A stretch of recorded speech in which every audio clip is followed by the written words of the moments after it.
Өрттен құтқарушы иттер. Каналыма тіркелуді ұмытпаңыз. Өрт болғанда жас балалардың үй ішінде қалып қоюы жиі кездеседі, өйткені олар қорыққаннан тығылып қалады да үнсіз жатады. Ал түтін оларды анықтап көруге мүмкіндік бермейді.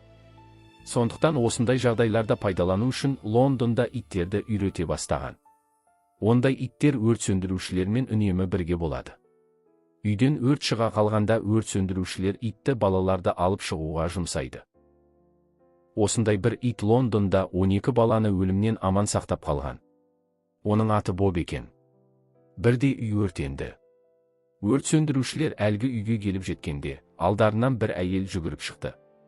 Ол жылап тұрып, үйде 2 жасар қызының қалып қойғанын айтты. Өрт сөндірушілер Бобты жұмсады.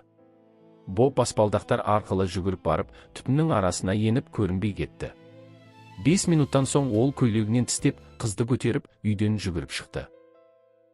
Ана қызының тірі екенін көргенде қуанғаннан көз жасын төгіп, құшақтай алды. Өрт сөндірушілер итті сылап-сипап, жарақаттанған жері жоқ па екен деп қарай бастады, бірақ Боб қайтадан үйге қарай ұмтыла берді.